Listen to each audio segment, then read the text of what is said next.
তেতিয়াৰ পৰা আমি এনেধৰণে কাপোৰত বা কাগজত এনেকৈ ধৰণে খেলখন বনাই লৈ পেলাই আমি ঘৰে ঘৰে খেলখন পাতোঁ। কাৰণ একেঘৰ মানুহতেই দিন নিশা গোটেই মানে সময়টো আমাৰ চ'ত মাহত আৰম্ভ হয় 1 তাৰিখৰ দিনাখন খেলখন আৰু বহাগৰ উৰুকাৰ দিনাখন এই খেলখন সমাপ্তি কৰা হয়। আৰু এইটো অৱশ্যে আমাৰ স্বৰ্গদেউসকলে ৰংপুৰত যিটো ৰঙৰ মেলা কৰিছিলে তাত খেলটো আছিল, কিন্তু আমাৰ গাঁৱত তেনেকৈ খেলা হোৱা নাছিল। আমি চ'ত মাহতহে খেলিছিলোঁ। গতিকে এই খেলখন তেতিয়াৰ পৰা চলি আছে আৰু আমি চলাই আছোঁ। মাজতে আমাৰ মানে যিসকল খেলুৱৈবিলাক এই বিভিন্ন চৰকাৰী কামেই হওক বা তেনেকুৱা কিছুমান ব্যৱসায় বাণিজ্যই হওক আঁতৰি যোৱাৰ কাৰণে তেওঁৰ এই খেলখন কিছুদিন হেৰি হৈছিল। এতিয়া আমি পুনৰ চাকৰিৰ পৰা অৱসৰ লৈ আহি এই খেলখন আমি আকৌ গাঁৱত এনেধৰণে মহিম খেল হিচাপে আমি আৰম্ভ কৰিছোঁ। আৰু এই খেলখন আমি অতি আনন্দেৰে সৈতে খেলোঁ। এই খেলখন আমাৰ কোৱা হৈছিলে, শুনিছিলোঁ যে মহাভাৰতৰ পৰা অহা যিখন শকুনিয়ে পাতিছিলে, সেই শকুনি খেলখনৰে অপভ্ৰংশ হ'ল খৰি খেলখন। আৰু এই খেলখনতে মানে চাৰিটা ফৈদ থাকে। এই 4টা ফৈদৰ ভিতৰত আমি দলগতভাৱে পূবে পশ্চিমে উত্তৰে দক্ষিণে এক হৈ পেলানিও খেলিব পাৰে, দুদল হৈ, আৰু প্ৰত্যেকেই নিজৰ নিজৰ দল হৈও খেলিব পাৰে।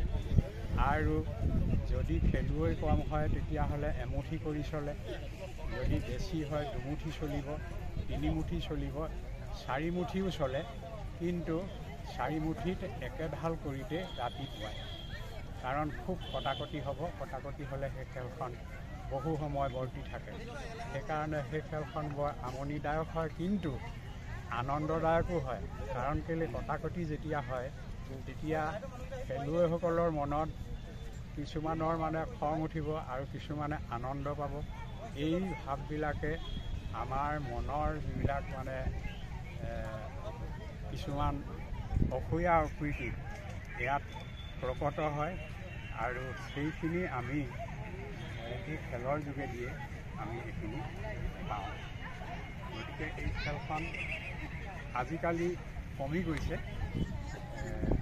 কমি যোৱাৰ কাৰণটো মই বুজি নাপাওঁ, কিন্তু খেলখন যদি খেলিব জানে তেতিয়াহ'লে ইয়াত আনন্দ উপভোগ কৰিব পাৰে। আৰু আনন্দই হৈছে আমাৰ খেলৰ আৰু সম্প্ৰীতিৰ 1 নম্বৰ হ'ল পথ। গতিকে এই খেলখন আমি আমাৰ ৰংঘৰ বাকৰিলে আমাক আমন্ত্ৰণ কৰিলে। আমি এই প্ৰথমবাৰ এনেধৰণে আহিছোঁ ওলাই।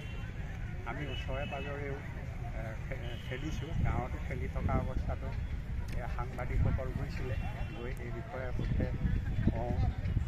এনেধৰণে আমি খেলখন খেলিছোঁ আৰু বিশেষ ক'বলগীয়া নাই।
বই মেলিছে জানো